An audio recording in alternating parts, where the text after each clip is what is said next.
Hello everyone. This is Finance and Analytic Club IT Kanpur.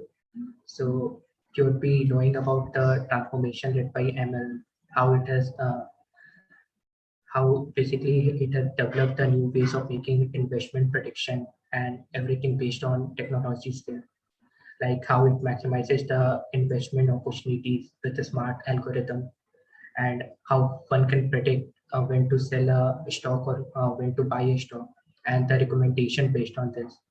So for this purpose, to discuss more on this, we today have Mr. Rishabh Sangvi, who has an expertise in trading, data science, and technology for over 10 years. He is co-founder at Relofy and advisor at RQTech. He is also an IIM Lucknow alumnus and ex-head of algorithmic trading, Edelweiss. So I hope you all are excited for this amazing session. Over to you, sir.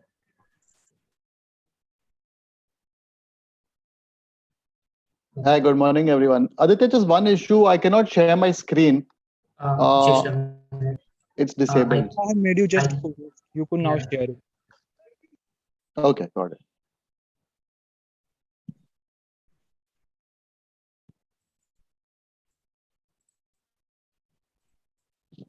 Perfect. Can you guys see my screen? Yes,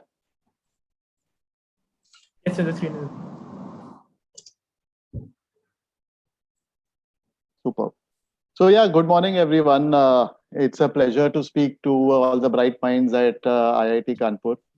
I think, Aditya, thank you for the introduction. Very kind words.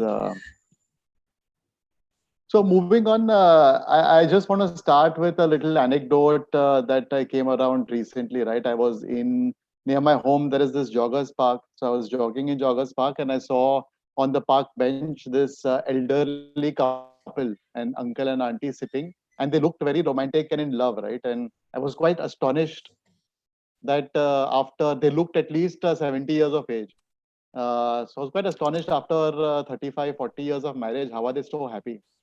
So I went to the uncle and I asked him, Uncle, if you don't mind, can I ask you a question? He said, Sure, beta. What is the question? I said, Uncle, you seem very happy. What is the secret of your marriage? So he said, beta, it's very simple. All the major decisions in life, I take, and all the minor decisions in life, my wife takes. So I was quite astounded by this. So I told him, Uncle, you please explain in detail further. I didn't understand what you're saying. So Uncle said, it's very simple, beta. All the major decisions like should India and Pakistan be friends, should Kim Jong-un or Trump or not Trump anymore, Biden invade North Korea, should SpaceX go to Mars first or should it go to Jupiter first? All those decisions I take. And all the minor decisions like what clothes I should wear, what food I should eat, where I should sleep, all that my wife takes. So jokes aside, like in this session, I'm going to try to play the uncle's role and give you a broader perspective. Uh, it's not possible to teach you guys machine learning in 1 hour, but my endeavor in this session is going to be to inspire you, who you all are the best minds that India has to offer, to solve one of the many real world problems that plague our country as on today. Using your technical brilliance, entrepreneurial spirit, your right? That's my intention of today. So I just wanted to start off with some areas in fintech. What is going on in the fintech industry to give you guys perspective. So just start with a small video. I hope the audio is coming through. Let me know if you guys can't hear it.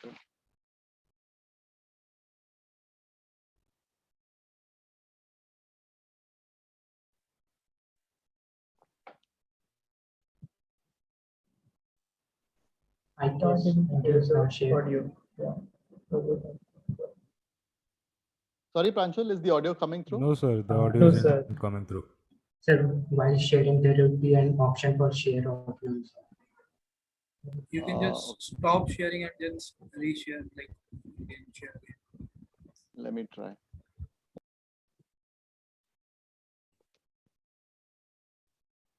So I just click on share screen, There would be a checkbox below. share computer sound. Okay.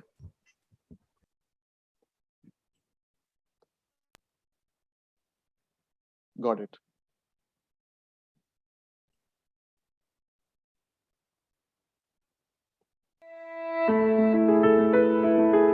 I hope the audio is मेरा नाम coming through now. Shamim Bano है। Yeah, मैं it's coming. Sangrur में रहती हूँ और garment में काम करती हूँ और मेरे 3 बच्चे हैं। तीनों भी पढ़ाई में अच्छे हैं। मेरा नाम अकबर है। मेरे 3 बच्चे हैं और बीवी है। मैं ऑटो रिक्शा चलाता हूँ। मेरा नाम नितिनाथ परम चौहान है। मैं 34 साल का हूँ। मेरी शादी हो गई है, एक बच्ची है मुझे। मेरा नाम आसमा है। मैं हॉस्पिटल में जॉब करती हूँ। मेरे 2 बच्चे हैं। और बड़ी वाली तो कॉलेज जाती है, लड़का 10वीं में है। तीनों की पढ़ाई की फीस मुकम्मल करना मतलब भरना बहुत भारी पड़ गया मुझे। किस तरीके से होगा, मेरी कमाई इतनी नहीं है उतना फीस। एक जगह पे पढ़ा कि ऑनलाइन फूड डिलीवरी जॉब है जहाँ पे आप एक्स्ट्रा इनकम कर सकते हैं। तो मैं ऑनलाइन डिलीवरी जॉब जहाँ पे था उनके रजिस्टर ऑफिस में गया। उन्होंने बोला कि आपके पास एक स्मार्टफोन होना बहुत ज़रूरी है। मेरे दोस्त ने बोला है मोबाइल लेके तुम ऑनलाइन पे लगा लो। मतलब ठीक है, मोबाइल लेके मगर मोबाइल के लिए पैसे तो है नहीं। हॉस्पिटल में जाती हूँ, कभी भी शिफ्ट चेंज होता है तो मुझे बहुत फिक्र होती है कि बच्चे क्या कर रहे हैं और क्या नहीं कर रहे हैं। इसलिए मैंने सोचा चलो एक मोबाइल ले लेती हूँ बड़ा। मैं मोबाइल लेने के लिए गई बड़ा, पर मेरे पास इतना पैसा नहीं था कि मैं इतना बड़ा मोबाइल ले सकूँ। तो मैंने फ़ोन में ऐप देखा, ये ऐप ओपन करने से मेरे बच्चों की मुश्किल आसान हो जाएगी। तो उन्होंने बोला कि ये फ़ोन पे आप 0% लोन पे फ़ोन हो सकता है। तो मैंने बोला ठीक है, क्या क्या प्रूफ लगेगा? तो उन्होंने बताया मुझे पैन कार्ड, आधार कार्ड लगेगा आपका। मतलब ठीक है, मैं अपना डॉक्यूमेंट्स लेके गया और उनको दिया। तुरंत ही उन्होंने मेरे अकाउंट में बच्चों की फ़ीस के लिए पैसे भर दिए। मैं फिर मोबाइल लेके मैंने रिक्शा निकाला तो पहला ही कॉल आया और ऑनलाइन पे, और मैं फिर वहाँ से धंधा चालू कर दिया। फिर मेरी इनकम ज़्यादा बढ़ गई। ऑनलाइन फूड डिलीवरी में मैंने पिछले 2 महीने से मैं जॉब कर रहा हूँ। अब मैं यहाँ पे ऑनलाइन फूड डिलीवरी करके महीने में 18 से 20 हज़ार कमा रहा हूँ। तो बहुत अच्छा चल रहा है। I am satisfied with that. और उनकी क्लास में भी मैंने पैसे भर दिए, उसके कॉलेज में भी पैसे भर दिए और मेरे बच्चे भी बहुत खुश हो गए इस ऐप से। तो आज मेरे पास मोबाइल है अच्छा, और मेरी फिक्र भी दूर होगी ताकि मैं मेरे बच्चों को देख सकती हूँ। पर आज मेरे पास अच्छा मोबाइल है और मैं बहुत खुश हूँ कि मेरे पास भी बड़ा मोबाइल है।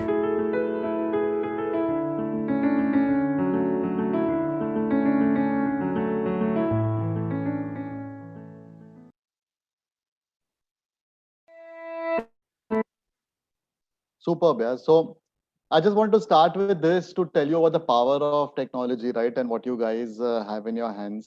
And now with a lot of new unstructured data sources coming in, starting with social media, you have this rich data. And I just want to talk about like how these guys make this possible, right? There's a startup called Credit Vidya, which gives loans to the ones who are unserviced right now, right? The poor people, the needy people, they're able to give loans. And how they do this. So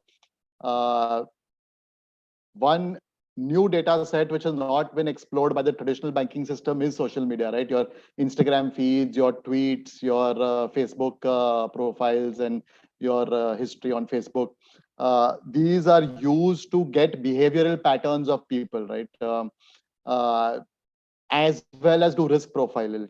Just giving you some examples, like if on your social media profile, the machine learning algorithms find excessive alcohol drinking or extreme sports, it might give you a lower credit score. But so those kind of things are detectable with this new source of unstructured data. The second source of data which consumer credit companies use is your mobile phone data, right? So on your mobile phone, they get data like what device, what hardware model are you using, what is the operating system and the version, what Wi-Fi networks are you around, what is the user profile of yours, what kind of mobile networks are you connected to, and your location as well, right? All these permissions most of us give. With this information, just giving you examples of how this links to consumer credit. Supposing your location is detected as being in a risky area, like an Excel area or a risky area where the threat to your life is very high, right? So your credit rating will vary accordingly. Third piece of information, the new piece of information which these companies gather is SMS information, right? So you have all these bulk SMSs whenever you do a transaction on your credit card, bank account, debit card, anywhere. you get these SMSs which says, the dash dash dash bank or dash dash dash wallet in case of Paytm, PhonePe, etc. Right? So once I read all of that, I can predict your income accurately up to like a 90% accuracy I can get in predicting your income levels, right? I also know based on reading your SMSs what spending patterns you have. And I can get very early signals of delinquencies or non-repayment, right? For example, like if you suddenly start making very high value purchases, luxury items like TVs, fridges, etc., then I know you're using the money for some purpose which you're not sanctioned the loan for, or your behavior is deviating, etc. So I know that I need to take action soon, much earlier than traditional sources of lending afford you. And the fourth source of information is all the apps downloaded on your phone, right? So if you have a lot of shopping apps or luxury apps, I know the kind of profile you are compared to someone who doesn't have those kind of apps, right? So all this gives me a much more nuanced, estimate. And together, this data set is a 40 terabytes of deep learning data set, which the startup Credit Vidya uses to be able to make this more nuanced view of credit worthiness, right? Because it's not just about your ability to pay, it's also about your willingness to pay, right? And the other aspect is your consumption behavior will tell me what kind of personality you are. So this is a very new age concept using machine learning. And the benefits of this is quite clear, right? One is you expand the customer base. There are a lot of new to credit people, like we saw in the video, the rickshaw driver, the delivery boy, the teacher, the nurse, etc. Right? And you have a lot of thin file segment of applications. These are people like you guys, right? Who are students who haven't built a credit history so far. Credit history gets built over time once you start using credit cards or have loans which you repay over time, and that's how your credit score becomes better over time. But what about people who have just applied for the first loan, or they don't have any history? So this is something which helps banks or lending institutions expand their customer base. Second advantage is your decision making time, right? Initially, if you apply for a loan, it usually takes days or weeks, right? Using these online machine learning algorithms, in under 4 minutes, you've got your loan approved and the money is in your account, right? So that's a major efficiency boost. And third, surprisingly, although you're catering to this poorer segment, which was earlier considered not credit worthy, the default rates are also down 33%. That's huge, because this goes straight to your bottom line or your profitability, right? So 33% lower default rate, which is very amazing. And these companies have been able to get or underwrite 20% more people, and these are the people who would have never got a loan earlier, with 33% less non-performing assets, or much lower risk, to make it simpler, right? So this is an amazing feat what these companies have been able to achieve. Sorry, you guys can interrupt me at any time if you have any questions about any of these use cases. I'm just going to present some of the amazing things that I think some startups, fintech startups are doing, just to open your mind to these things. Next, I just want to present something in the insurance space, right? In the insurance space, a lot of companies are taking access to your online shopping patterns. So the kind of stuff that you buy, the frequency on Amazon, Flipkart, etc. And once I know your online shopping pattern, I know what kind of person you are. Do you spend a lot of money depending on your income? Are you someone who looks at luxury spend? Are you somebody who looks at essential spend, etc.? So I profile you, I bucket you into a particular persona, and that helps me price you and market better to you, right? So if I know you are someone who's looking at buying luxury things based on a shopping behavior, I will market to you that way. My communication as an insurance company will be to you that way. I'll sell the kind of products which those people would want, right? With like a higher cover, higher premium. So this can help better my pricing and marketing algorithm, right? There's a very interesting startup, Clover Health, which you guys should look at. What they do is basically in the insurance space, they're able to insure the people who were not given insurance or life insurance or medical insurance in the past, right? Which is essentially the elderly and the poor. So Clover Health, again, using these alternate sources of data, combine it with the power of machine learning or AI, they're able to get a more nuanced underwriting done for these segments, right?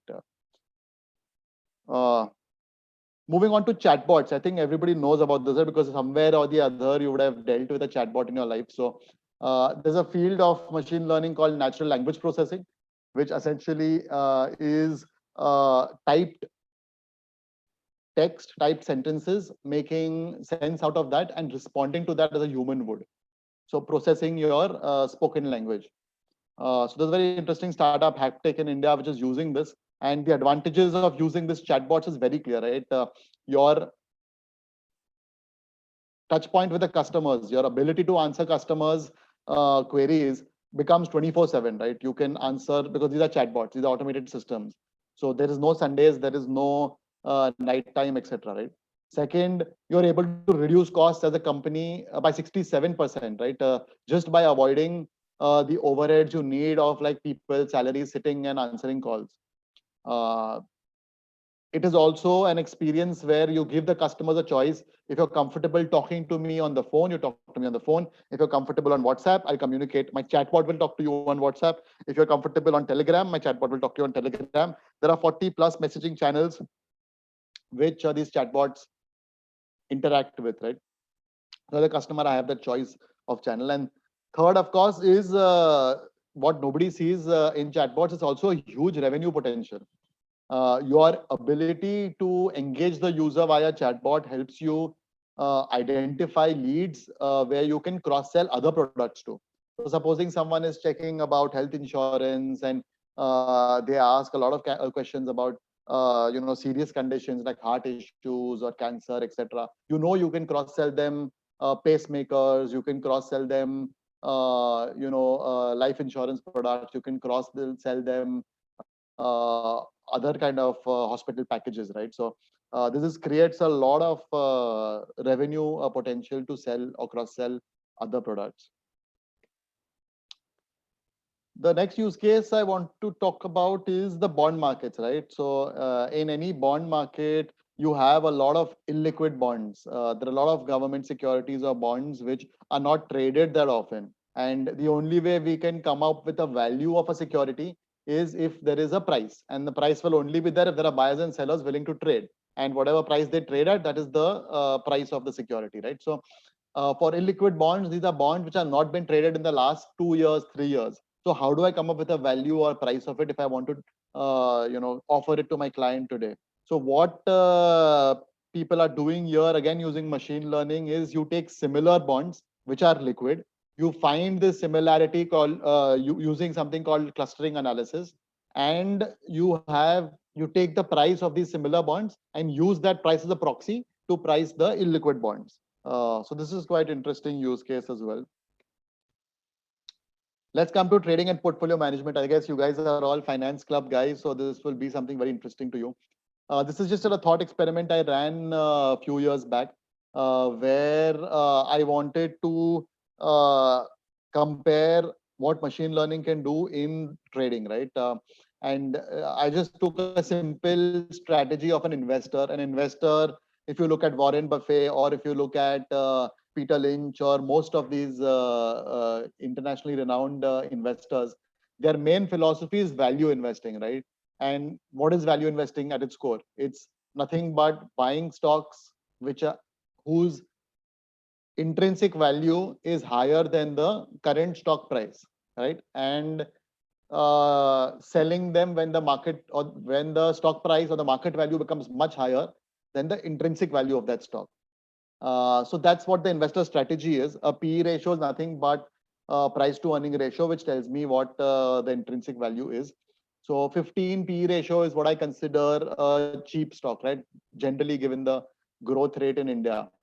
So the investor strategy is nothing but buying a stock whose price to earning ratio is below 15. So the stock is cheap, and selling it when it goes above 15, when it becomes not so cheap, right? So that's my simple strategy, what an investor or a value investor like Warren Buffett would do.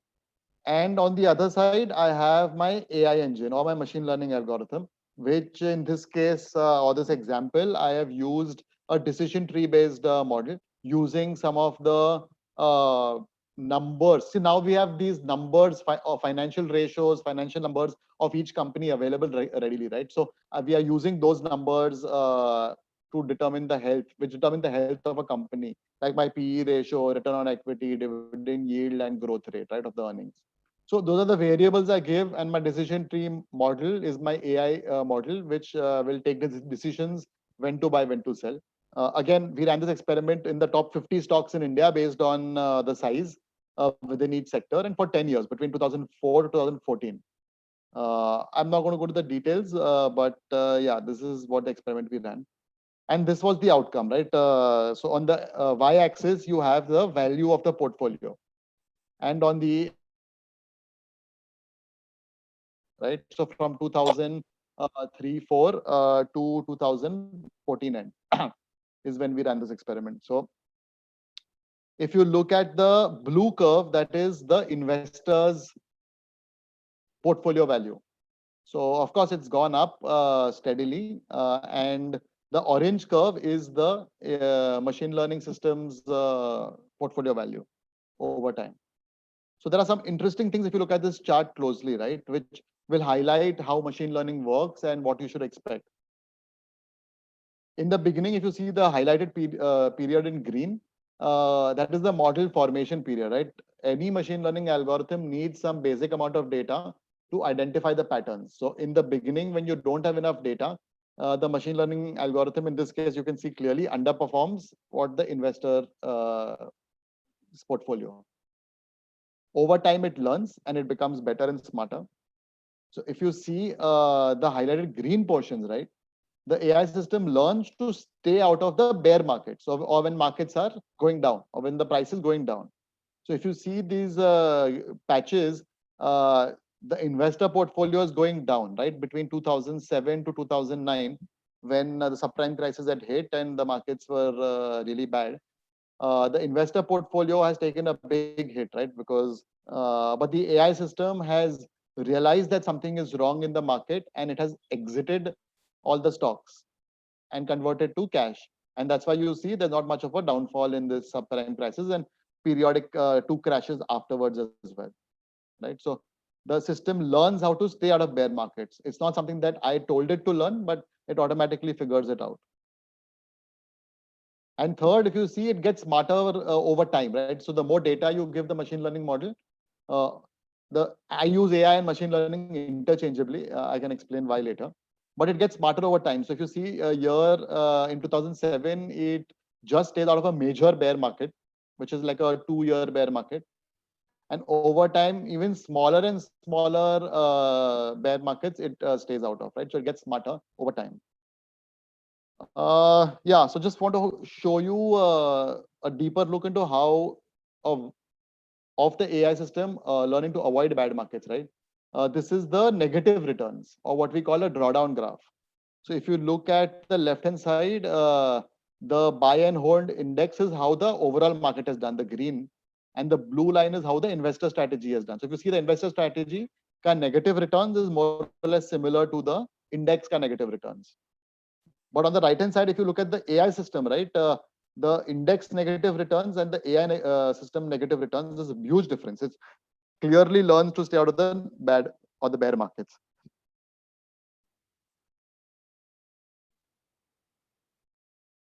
Any questions, guys? Please feel free to interrupt.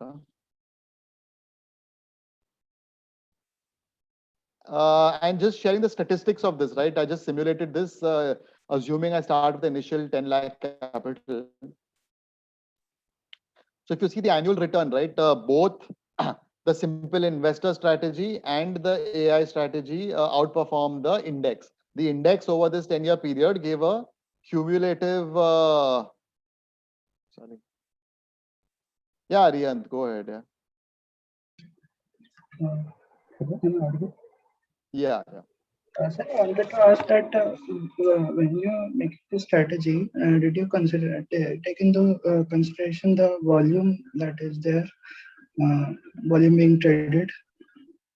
Not really. If you, I'll just go back to the strategy parameter, what I've taken inputs. Yeah, so I've just taken these 4 inputs. This is just something to illustrate a point, but there's no volume because this is an investment strategy, right? So volume matters when you are doing day trading or short-term trading. But if you're looking at months and quarters and years, volume really doesn't matter. But sir, then when you are trading a stock, then like if a bear market is coming, then nobody, like very few, the people who are going to buy becomes less, and then if you're not able to exit at that point of time, like in real world you want to exit, but the model is not taking that into the consideration. That is what I'm asking. So that has been taken into consideration, and it's not really significant because the portfolio size, as I showed you, is only 10 lakh rupees. So to exit Okay. a portfolio of 10 lakhs spread across 50 stocks, it's very easy. It's essentially like, how much is it across 50 stocks? It would be like 20,000 rupees per stock, right? Which is nothing. Mhm. So that much liquidity is always there in the market. You won't have an impact. Okay. What you're saying will matter in case of shorter time frames, not when I'm looking at annual or quarterly kind of time frames.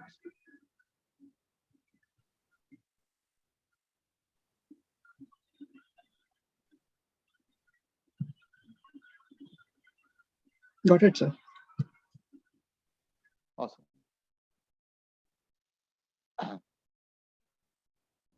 I also had a it's okay. Yeah, go ahead. Okay. So in the previous slide, you mentioned that there was some parameter that you took into account. So what? So when the bear market is approaching, so which of those parameters? How did they change such that the model was able to identify the pattern of a bear market? So I'm not going to teach you how this model works. The idea is to showcase to you.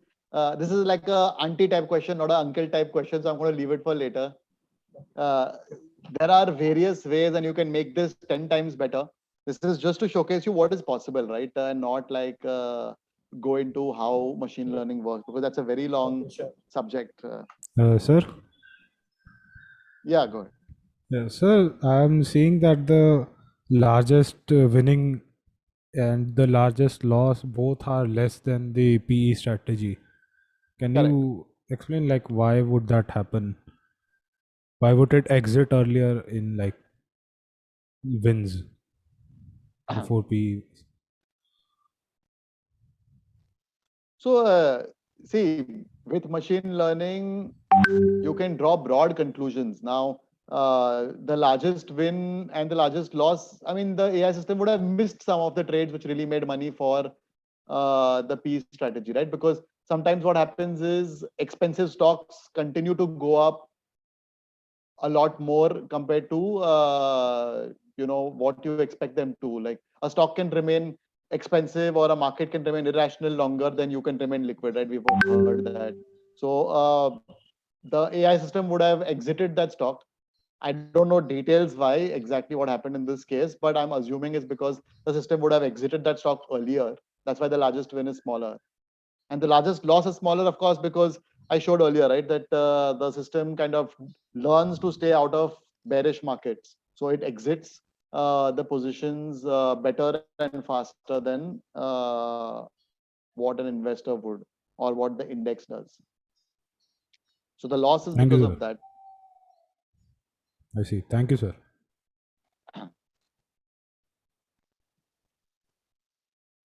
So don't get into this thinking this is the holy grail of making money in the markets or whatever. Just understand the opportunities which are there in the market or in the fintech space in India, and try to solve some of these real problems. Okay. So going to the compounded CAGR or the annual returns, right? So the index did 18% over this 10-year period, compounded annual growth rate. And the investor strategy did well, like 37%, and the AI strategy did even better, 46% CAGR, right? If you look at it, the AI strategy goes to cash during bear periods, right? That's why the exposure percentage or the time in the market is lower. The AI strategy is invested in the market only 67% of the times. And the investors invested in the market 100% of the times, right? Second, the win to loss ratio, right? The hit ratio, what we call it, is much better in the AI system, right? 134 winners versus 22 losers compared to the investor strategy, which is also not bad, but not as good, which is 75 winners to 47 losers, right? So, and as someone clearly pointed out, the investor strategy has bigger wins, but also bigger losses.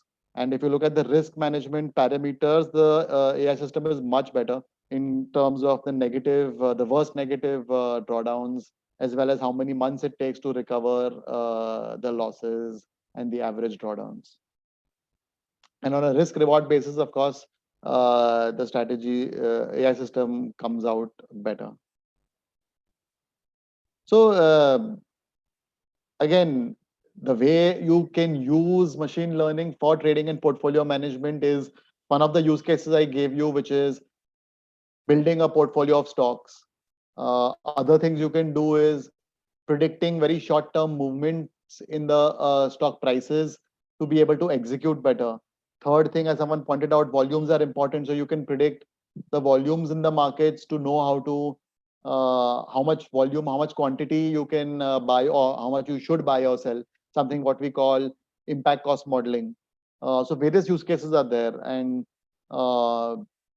this is kind of the cutting edge in financial markets. And I just wanted to show you some stats, right? So Eureka Hedge is a international body which creates data and measures the performance of various hedge funds in the world, right? And they have done the same again for the last 7 years period, where you see that AI machine learning hedge funds, which is the blue line, clearly outperforms the discretionary guys. Discretionary funds are funds where you have a fund manager deciding what to do versus a model deciding what to do, as well as the other traders like managed futures and trend following indexes.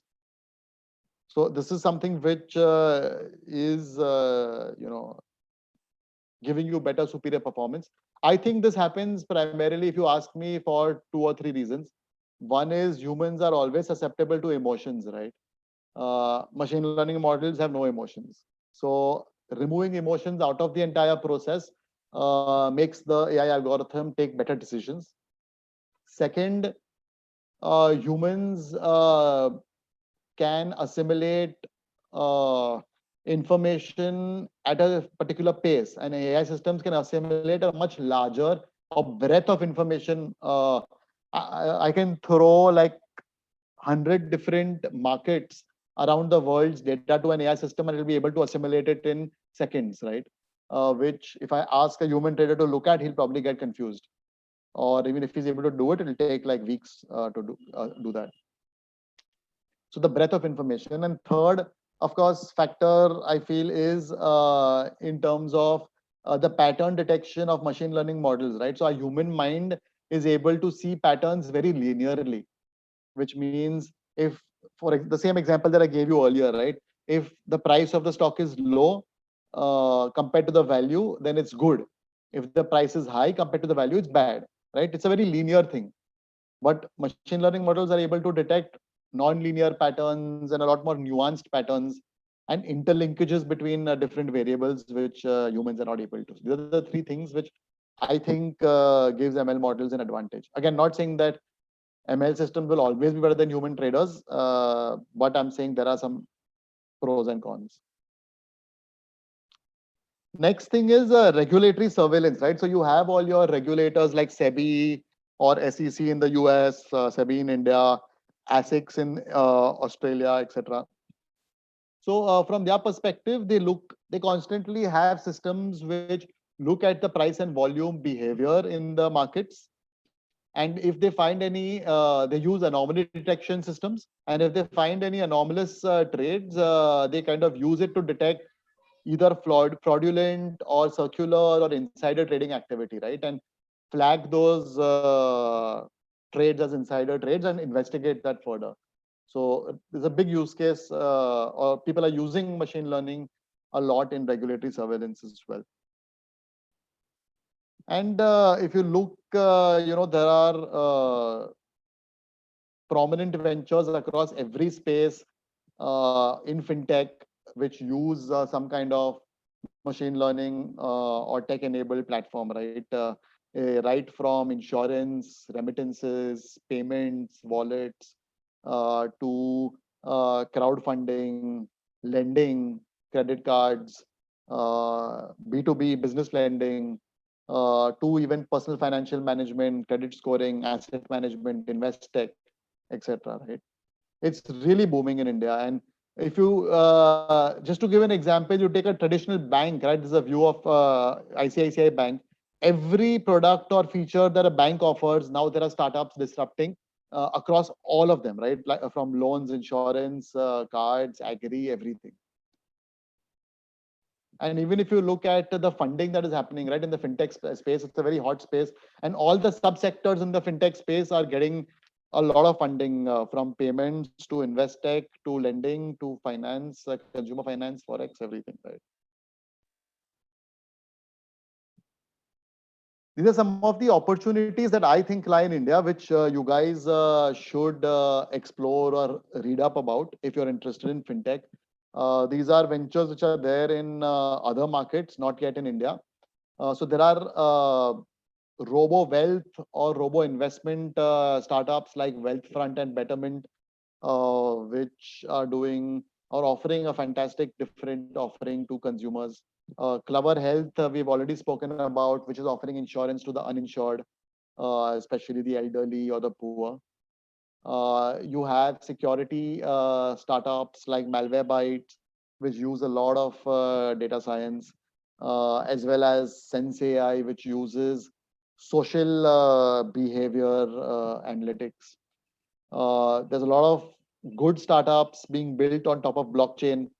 Of course, I'm not talking about cryptocurrencies, but I'm talking about like other use cases of blockchain, like Cognate uses blockchain to keep track of legal documents, as well as Skyhive. And Honeydew is a very interesting in the personal financial management space for couples. So there are a lot of like these interesting startups in US, Europe, other places which have some potential. And in case any of you guys feel entrepreneurial, you guys should check this out and do something like this for India. So, I mean, any use cases that you guys want to go into deeper, or just want to talk about machine learning in a brief? I don't know how much you guys have learned this, just what it is and why do we care about it, right? So.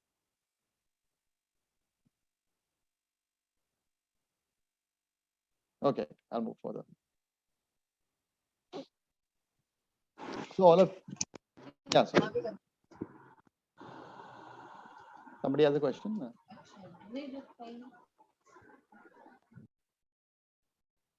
Okay, never mind. So for those of you who have computer science or IT background, right, you'll know this is what a traditional programming flow looks like, where you write some code, which is your program.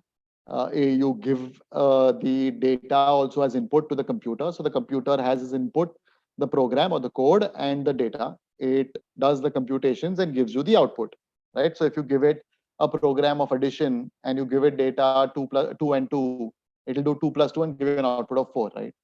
So that's what a traditional programming workflow is. Any thoughts on how a machine learning workflow is a little different, or how a machine learns? Okay, so I'll just show you guys. It's so subtle, but it's so powerful in the machine learning workflow. The difference is that you don't give the code or the program to the computer, right? You just give the input data and you give the expected output to the computer, and the computer figures out and gives as the output what the program or what the underlying process is, right? So that's the difference in the machine learning, and that's how the machine learns. Different types of machine learnings. Classification is pretty straightforward example where you have some input data which have some known categories. Classification will basically, a classification model will predict that any new observation, what do I classify that as? So in this case, apples or oranges based on size and color, right? Next, you have your regression type of problems in machine learning. where essentially you want to predict a single value from a continuous data set.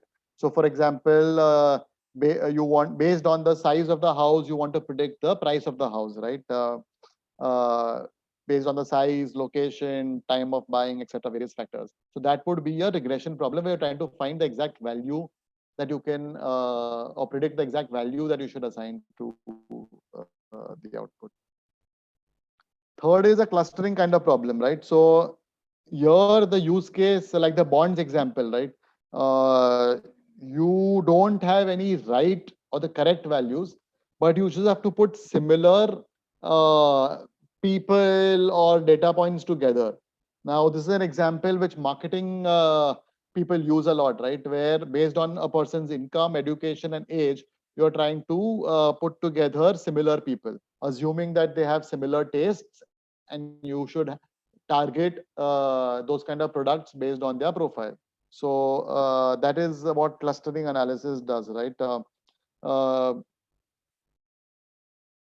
a great example of clustering analysis, a very funny example of clustering analysis is in the US. There's a classic example of this mall in the US, right? Walmart. They did this clustering analysis of all their products, and they found that diapers and beer are in the same cluster, or they are bought together. And this was kind of astounding to the product manager that what is the link between the two. And as they did interviews with the purchasers, with the customers, and they went deeper, they realized that in the US, it's typically the husband who goes to the supermarkets and purchases the diapers. And because in the US, the distances between supermarkets and houses are far, right? They usually drive around 20-25 minutes to the nearest supermarket. So they purchase a beer for the ride back home. So that's why they started putting diapers and beers together in the shelf, and the sales went up by 25% of both. So those kind of interesting or funny use cases come up by doing clustering analysis, right? Especially in marketing. Third, I think everybody knows our recommendation systems, right? So you have Netflix, right? If you have watched, say, 5-6 shows in the horror genre, it will automatically recommend to you other shows in the horror genre, right? So it basically sees that you like XYZ things. People similar in your profile based on clustering analysis have liked these 3-4 other things. So let me recommend those things to you, because since you are similar as a person to person B, you will like the same things that person B has liked, or you're likely to like those things. Even on Amazon, right?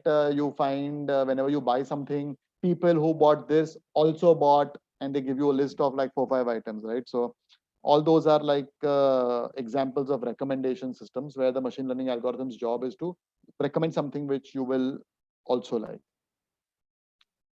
And third is anomaly detection algorithms, right? Where you have to identify observations which do not conform to a specific pattern with corresponding to other observations in the data set, right? So this example is in mechanics, right? You have a particular machine and you want to see if the machine is running okay, or something wrong which needs either an oil change or a tune up or whatever, right? So you kind of measure the heat generated and the vibration sensitivity.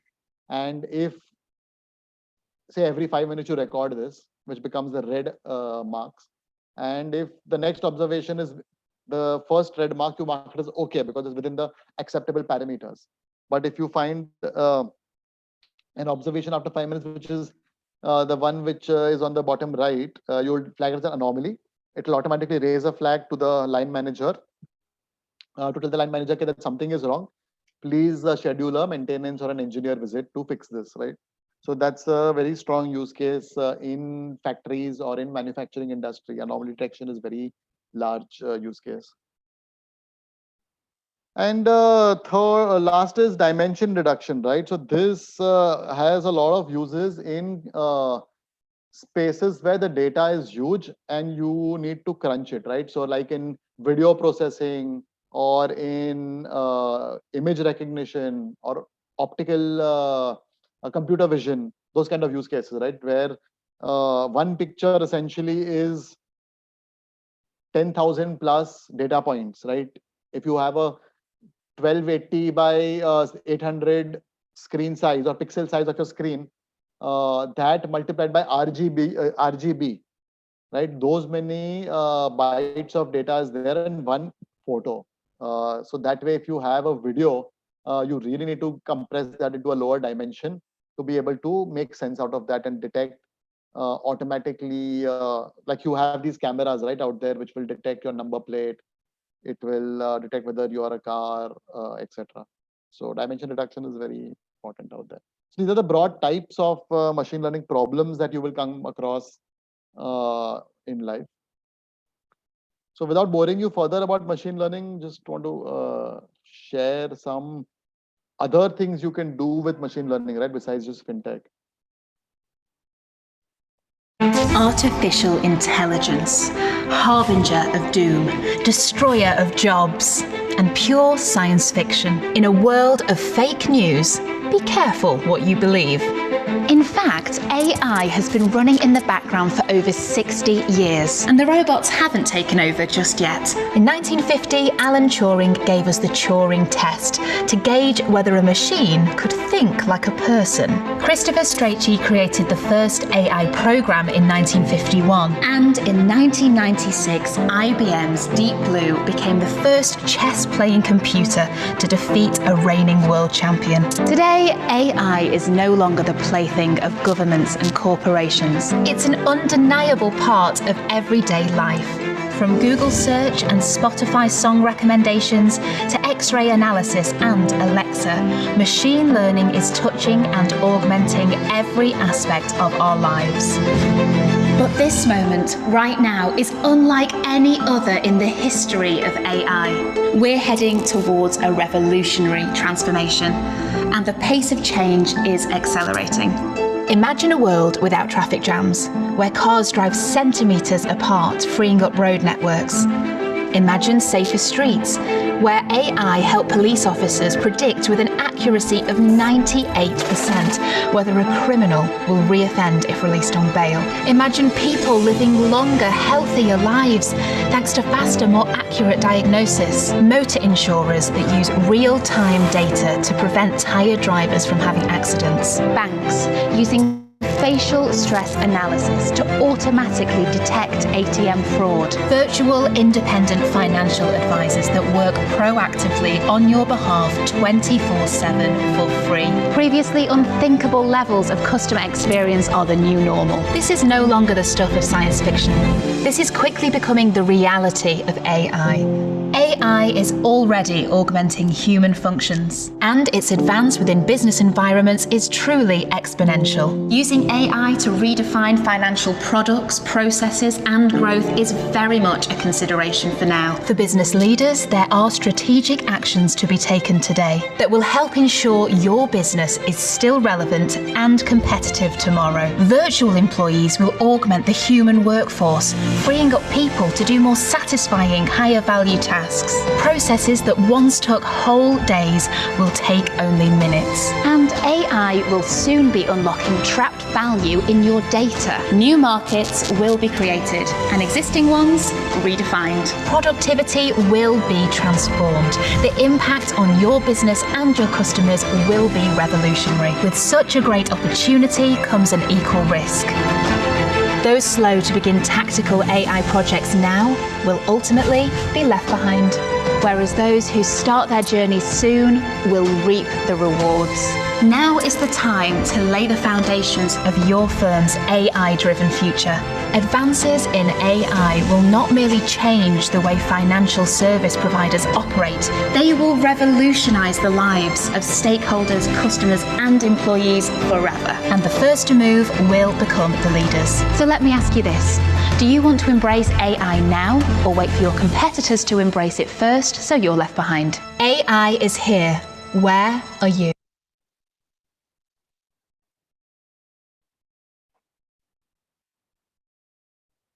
Superb, yeah. So very inspiring, yeah. I just want to touch upon some of the jobs that are there in AI machine learning, right? For any of you guys who are interested in this,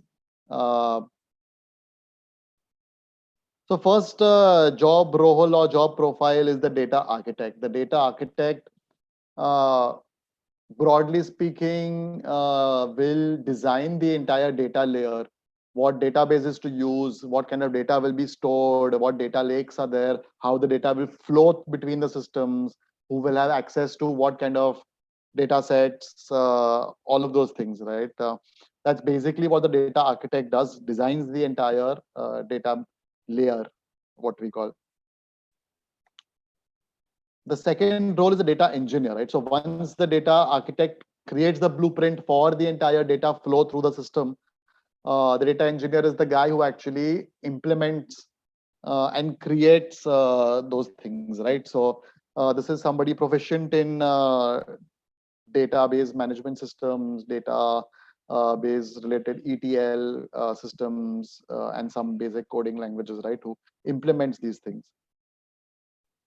Then you have the database administrator role. So this person's job is to monitor and maintain the data layer, right? So once the data engineer creates it, the database administrator will give permissions to different people to be able to access different data sets, will be monitoring the health of the databases, the data layers, the information flow between different systems, etc. So that's the database administrator or caretaker, the way I like to call it. Fourth, you have the data analyst role, right? So once you have this data, the data analyst is the one who consumes this data and generates some insights from this data, right? So what I like to call a detective, right? So this guy's role is to be a data detective, to consume and come up with insights on the data through various spreadsheets, dashboards, etc. Once the data analyst gets these insights, then comes the data scientist, right? So data scientist is to take this insights and create the machine learning models out of them, right? So that's what a data scientist does. Data scientist has to be good with programming as well as math, stats, machine learning, etc. Right? So he's the one who actually takes these insights and creates the actionable models for the company. Excuse me. Next, you have the statistician, right? So this is a pure mathematician, what I call it. This mathematician or magician is role is just if the data scientist is stuck anywhere, or there needs to be some new kind of approach needed to train, some new kind of methodologies are needed, a statistician comes in to the picture. But this is a rare role, not very frequent in the industry. You also have your business analyst. Business analyst's main job is basically to speak two languages, right? He's a translator. His job is to understand a little bit of the technical side of things and a little bit of the business side of things, and be the person who translates the business requirements into technical requirements, right? Who speaks both languages and make sure both verticals or both parts of the business understand each other. So that's what the business analyst does. And then you have the data and analytics manager who sits on top of all these guys. He's basically the person who's responsible for everything, and he's the team leader who kind of looks after everybody in all the roles that I've explained so far. Bottom line, who earns what? This is in rupees lakhs on the left hand side. This is typical salaries for like early stage in this career. So as you can see, the data and analytics manager and the data scientists are the guys who earn the most, and the rest of them make similar kind of, followed by data architect, and the rest of them make similar kind of money, right? So this is what kind of roles and salaries you guys can expect in the industry. Just want to end with a funny video about. Product is superior to theirs. Our price is much cheaper. Yet somehow they are destroying us in every market from here to Wichita. Any of you geniuses want to tell me why? Says here, they're using big data. They have an algorithm on their board. How come we're not using big data? All right, bottom line. You need to figure out how we get into the big data game. And you need to figure it out now. Or this place is going to come down with a hard case of turnover. Would you relax, people? Harvard Business Review, April 2014, and I quote, "The best way to get into the big data game is to hire a data scientist." Yeah, but what is a data scientist, right? I mean, is it a mad scientist in a lab coat? What? Not exactly. Data science has been called the sexiest job in tech. They don't come cheap, but they get the job done. So what was your last data science project? Military assignment. I'm not at liberty to discuss that. Says here you were working with lab rats. Well, statistically speaking. Lab rats? A flexible schedule is a must. I do all my best work at night. Look, we really have an urgent situation here. Data science is an art form. I mean, you don't just tell Beethoven to write a song. The song comes when Beethoven is ready. Beethoven's been dead for a while now, you know? Whatever.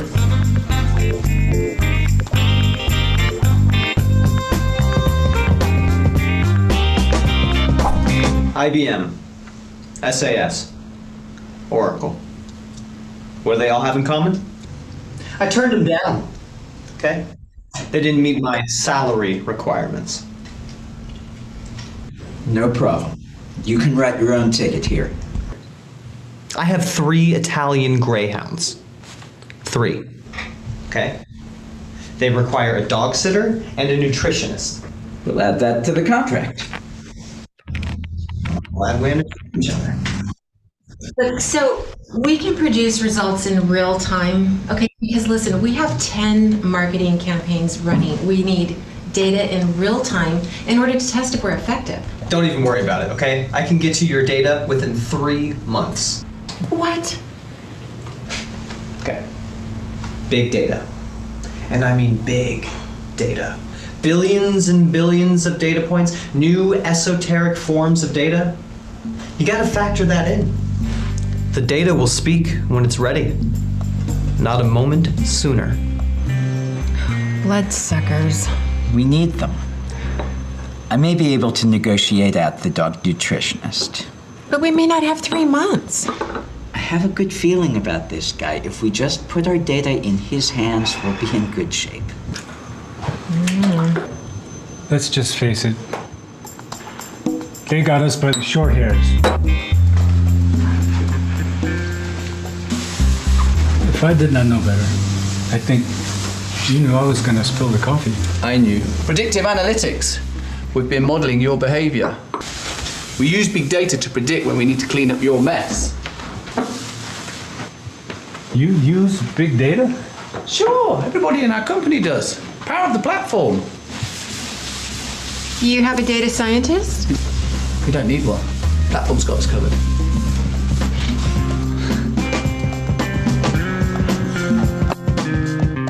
So what do you make of this platform approach? Well, big data is like the Wild West. There's lots of opportunity, there's lots of hidden value, but it's like digging for gold. You have to know where to find it. With the right analytics platform, you can find the gold faster. The platform, it does the digging for you. What about a data scientist? You gotta have a data scientist. You gotta have a platform that actually everyone can use.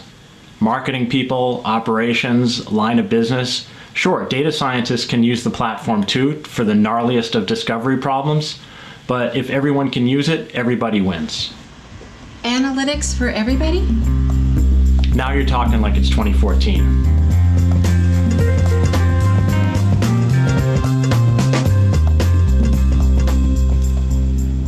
Our new targeted offers have made our revenue go up by 13%.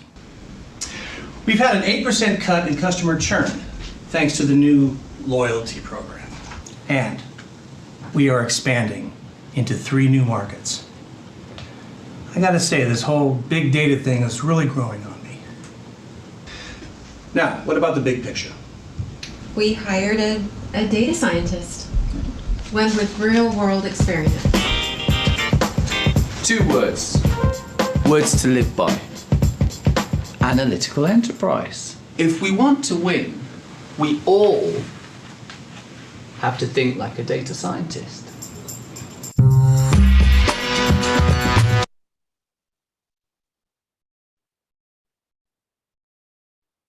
Okay, humor aside, but yeah, that's what's happening all over. People want to add data science in their companies, but nobody knows how to go about it, right? And it's a big opportunity in India. Okay, just want to end with some additional resources or some resources that I've gathered for you guys, right? Anybody interested in data science? I've just given you a path forward. So first, of course, you need your statistics, the core of which in the statistics core, once you are proficient in, which includes your multivarious calculus, probability theory, stats, basic machine learning. Second pillar is programming, and third pillar is big data, right? So there are 3 pillars that you need to learn to be or get into the data science or the machine learning game. Once you do this statistics core you're comfortable with, you should start participating in Kaggle contests. You can land data science jobs or entry-level data science jobs. Then you should master advanced statistics and the big data section, which I've showed you here. Once you do that, you choose an application area, right, which you want to specialize in, something either like natural language processing, applied machine learning, or generalized AI, right? Once you do all of this, then you can call yourself an expert or, I mean, no, not yet.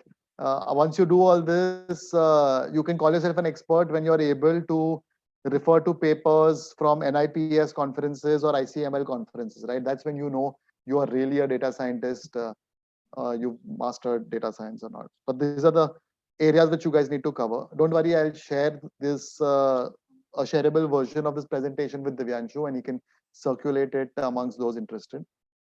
And some locations where you can get these resources, right? So online, you have a lot of Python classes in courses on Udacity, Coursera, EDX, etc. I've given the names of some courses which you guys should do, which are interesting.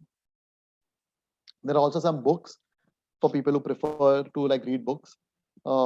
Again, these are the list of books which I think you can also follow me on Goodreads and see what I'm reading, and you guys, or see what I've read, and you guys can like take that approach as well. And third is there are platforms, right, like Quantopian, WorldQuant, Screener, UCI, etc., where you can access or get raw data sets to experiment on, right? So Condell and UCI will give you free data sets which you can get your hands on. Kaggle is a place where there are contests, so you can participate in those contests and improve your skills. Similar to Quantopian and WorldQuant as well. SSRN is a place where you get research papers to know what is the latest developments in machine learning and AI. So these are the resources which you guys can use. So that's it from me, yaar. Open to any questions or anything from you guys.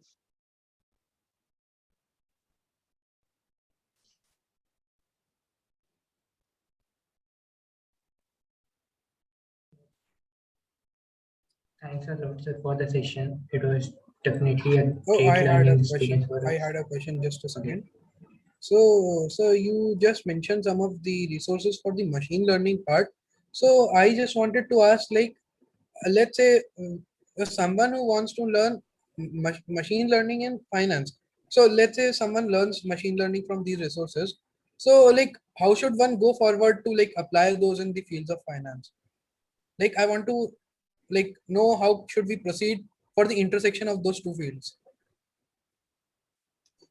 Got it. So once you know the basics of machine learning and data science, right, you can apply it in any field that you want. You will become domain agnostic. And then to apply it in finance, it's all about the first step, I think, for you guys, at least given the where y'all are starting from, would be take part in the contests on Kaggle.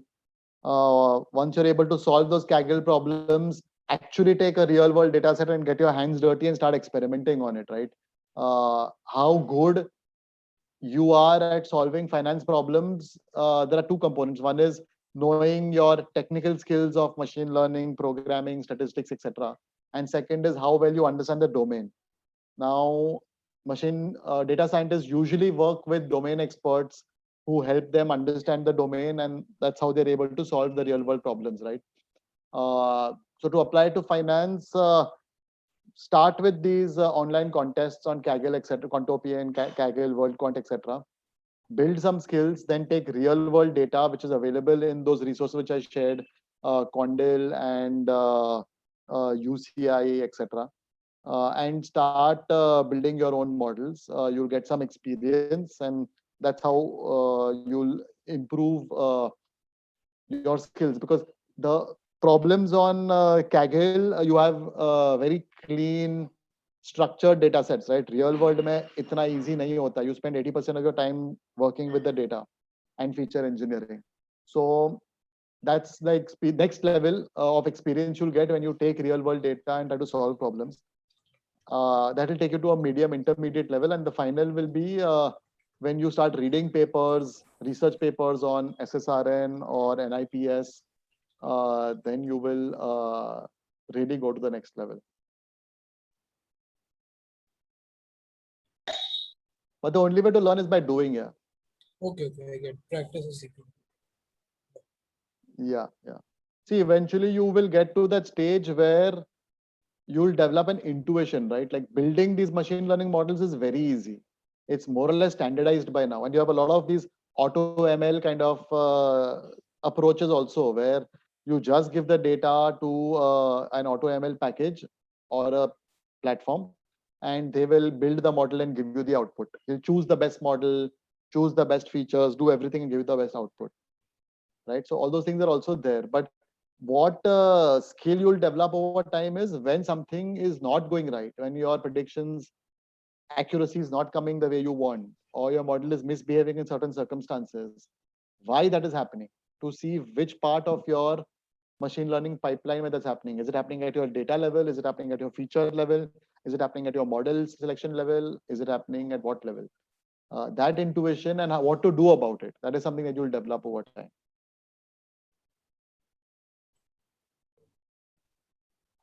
Hello. And Baki, if you want any projects, reach out to me, I'll give you some things that you guys can work on. Okay, thanks. Hello. My question was, hello, am I audible? Yeah. So my question is that for experimenting with the machine learning on data, I needed to collect the data. So which APIs would you recommend? Means I need detailed data that will include delivery volume. I've used a bunch of APIs like Zerodha and Alpha Vantage, but none of them gives delivery volume and advanced, parameters or factors. See, if you want end of day data, you can just download NSE Bhawcopy that has delivery volumes. Or if you want it through an API, use Condel. They provide historical data also? Yeah. For Condel delivery does have, volume. they have limited historical data. NSE Bhawcopy you can download, which is end of day data. You can download for at least the last 10 years, if not more. Okay. NEC Bhav and the second was? Condel. QUANDL. It's an online platform which has a lot of data sets. I don't know whether they have delivery volume in particular. They should have. Okay. Thanks. But NSE Bhawcopy definitely has. Thanks. If anyone else has any questions left, could ask now. Sir, am I audible? Yeah. Yeah, so I have one question, sir. Everyone is talking about data is new oil, as you all know. But there will be one point in future where data will collide. Any two sets of data will collide, sir. There will be a point, sir. So, is there any fintech or startups we can think of to prevent those collisions? What do you mean data will collide? I didn't understand that. That patterns. See, we are understanding the patterns. Correct. See, yeah, and there will be a point in future where two firms' data, I mean, on which they are researching on, say they are testing a pattern or something else.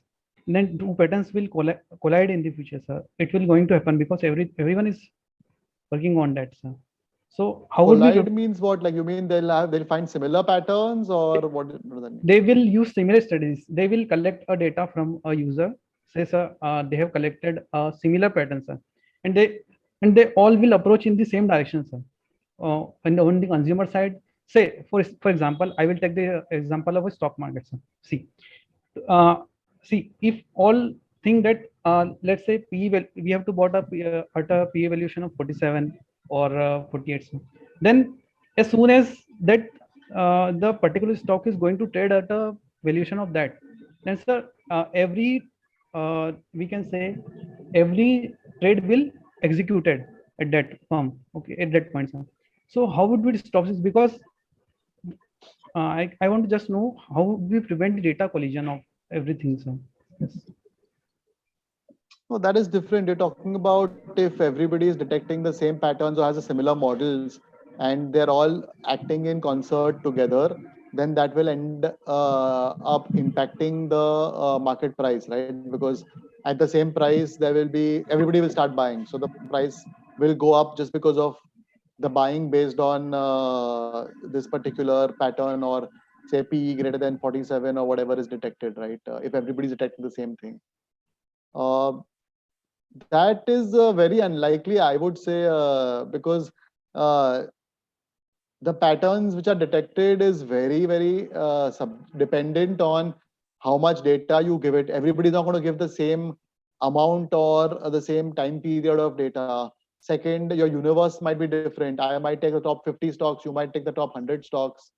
Third, the parameters you take will be different. So I might take PE ratio, you might take P price to sales ratio or price to book value ratio or something else as a proxy for value. So that's very different. But eventually, yeah, I mean, if a lot of models start behaving in concert, which does happen even today, there's a field of stock market analysis called technical analysis, right? Where you have these things called support and resistance levels, which I think most of the technical traders are monitoring the same levels. And if the price goes below that same level, everybody come to sell at that level.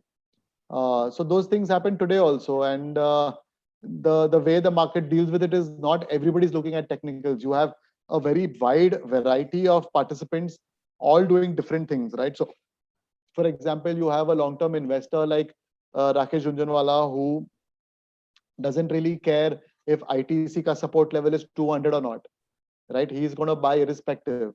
There will be a technical trader who will say that 200 ke niche, if the price goes, I will sell. And there'll be a lot of technical traders who will do that. There will be an AI level machine learning kind of model which will say something else. There will be an arbitrager who doesn't care if the price is 200 or 210, but he will just look at the price is 200, the futures price is 210. So I should buy the stock and sell the future, right? Because there's an arbitrage out there. So there are various different types of market participants doing different types of things. And that's why even if everybody's detecting the same patterns, it really won't cause any chaos, in my opinion. As such. And it's very unlikely that everybody will have the same use case, use the same data, have the same universe, everything to be able to take the same kind of action all the time.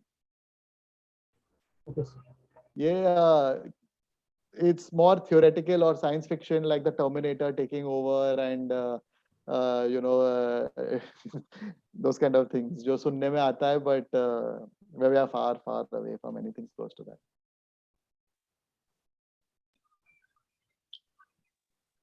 Sir, I would like to ask on a similar lines, like just now you showed the data for hedge fund, and in that we were able to see that the hedge fund which was automated was actually making a very good, was having a very better growth rate than the rest of the funds. So, like for a company, it is profitable to go for the like put more funds into the automated fund rather than giving it to the fund managers to manage. So like even for the same company, wouldn't it happen that they would prefer to have these automations run their management? I mean, really depends on what you believe in, right? So it comes down to your philosophy. Now, there are some old age investors like Warren Buffett. No matter how much data you show them, even if I show Warren Buffett, supposing he grants me a meeting and he sees this Eureka Hedge report, right? He's not going to change his philosophy. He's not going to say tomorrow that, okay, I'm not going to buy stocks according to me, which are cheap in value. And let me just abandon all of this and put some data scientists to build some machine learning model and start investing the billions of dollars that I have, right? So maybe people like you who are students who start with a fresh, clean slate, you are more likely to get into something like this than the established old guard who already has a philosophy, who already has a way of investing in the markets. They will continue to do that because it's worked successfully for them, and there's no reason for them not to do it, right? Because in that Eureka Hedge analysis you saw, even the discretionary guys are making money. It's not that they're not making money. It's just on a relative basis, the machine learning based hedge funds are doing better.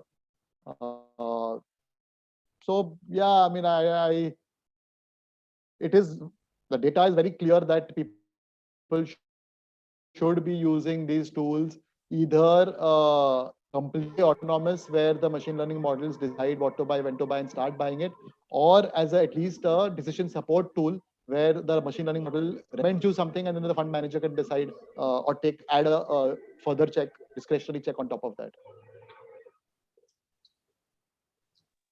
Sir, like when you were talking about Warren Buffett, so in the last like 10-15 years, like I saw it in the news that Warren Buffett just surpassed the S&P 500 index growth, the CAGR of that, while the other hedge funds are able to make like obviously there is some make much more than the average and some make much less than that, but like at some point of time they would also prefer using automated fund. Like there are very few people like Warren Buffett, and most of the investments are handled by a corporate system, whereas Warren Buffett he owns the company, so he can do like whatever he wants, but rest of the companies have shareholders and they want profits from that. So wouldn't they prefer the automated system, seeing that it brings more growth? So that's the answer is the same. They should, but they don't. And they don't because their philosophy, it really is driven by their philosophy. So looking at the data, everybody should be, again, it's also about skill set, right? Not everybody has the skill set or the mindset to do or build machine learning based systems. If you have a Wall Street analyst who's been reading balance sheets for the last 30 years, he's not going to suddenly drop the balance sheets and start learning or reading about statistics or Python or R programming, right? So it should happen. I mean, if you look at the last 10 years, that the most successful hedge fund or one of the most successful hedge funds in the world is Jim Simmons is the fund manager. There's a fund called Renaissance Technologies or Rentech, which is I think a crazy hedge fund, and they do only this. They do investments or trading based on just machine learning or statistical models to make their money. Like if you look at the last 20 years, they've had only 1 year of loss making. Otherwise, all other years they made money. And that 1 year was the first year when they were in operations, when they were just getting their systems in place. So it's a crazy. He's got like more than a 30%, 35% CAGR in the US markets. And that's crazy. Like in the US markets, like a 10, 12% return is also fantastic. Sir, I think it's 70%. CAGR 70% nahi hai, maybe depends on the time frame you're looking at. I'm looking at the last 20 years ka CAGR. It's around 35%. Maybe over the last 1-2 years or 5 years, it could be 70%. I don't know. like they charge 5% of that, and it was 70% because they were able to make 40% from that. Okay, yeah. But the bottom line is they have done a fantastic job, and they are a great example for anybody who wants to do machine learning AI kind of systems. In fact, Rentech has a board outside its office saying that Wall Street analysts not allowed. Like they only hire like a pure engineering kind of not engineering but pure science fields, either physics, statisticians, or chemistry or astrophysics or anything of that sort. They hire only scientists. Yes. And of course programmers. I guess we are out of time, so I would like to conclude. Thank a lot, sir, for this session, and it was really a great learning experience for all of us. Like the slide and videos you presented was really informative, and we hope that you also enjoyed conducting this session. Okay. Thanks, Aditya. Thanks for the kind words. Again, I don't think I taught much, but I hope I was able to inspire at least a few of you all to solve one of the real world problems. Financial markets is one thing. Don't get like too stuck up on financial markets. Solve a real problem, money will come. In fact, a lot more money will come if you solve real world problems rather than trying to like use machine learning to make money in the markets. That's just one of the use cases, but not the only use case. And if you look at the wealth generation that has happened in India, right from Ola, Flipkart, Uber, Zomato, Paytm, all of them are solving real problems and making money, and none of them are traders and who are trading and making money, right? So solve real world problems which India has, use technology, use your brilliance and your skills, which you guys are the best in the world to do, and you all will create wealth, you all will create value, and you all will take care of the next 3, 4, 10 generations if you all really create a big impact, right? So focus on that is my only message. But thank you, Aditya. Thanks everyone for the session. Thanks for your listening and for your time. Also, I would like to thank everyone who took out the time to join in. Hope you learned something new today. And FAC would be conducting several events and workshops in the near future. So I request you all to stay tuned. Okay. Excuse me, sir. Could you please quickly summarize? I missed the part where you were, telling us about the procedure to get started with data science, but could you quickly just summarize the concrete, procedure to dive into this field? So I'll share the presentation. It has everything, but I'll just tell you broadly, there are 3 areas which you need to be proficient in. One is statistics, second is programming, and third is big data, right, or data. You need to build skill sets in this. Specifically in these 3 areas, what topics you need to be conversant with is there in the presentation which I'll share with Divyanshu, and he can circulate with the team. Now, once you have basic theoretical understanding of these 3 aspects, the next step I would say is go and solve problems on Kaggle or these kind of other online HackerRank, HackerEarth. I don't know if they have machine learning kind of problems, but I know Kaggle definitely has. So that's how you'll get your hands dirty and get some machine learning experience under your belt. Once you're done with Kaggle, go to UCI. UCI is a repository of open data sets which people voluntarily post and make public. You can download data sets from UCI and try to solve problems on your own. That will give you, that's the third step, which will give you some real world experience, because in real world problems, machine learning AI is only 20% of your time. 70 to 80% of your time goes in only data, like collecting, cleaning, feature engineering, all of that. So that will give you that experience. Once you're done with that, the third step, fourth step is to kind of start reading, get internships, get jobs and start working. Fifth step would be start reading papers to know what is the latest, what is happening in the field of machine learning and AI. And once you do these 5 things, then you can call yourself a data scientist. Thanks a lot, sir. Super. But I'll also circulate the presentation so you guys will have this information handy.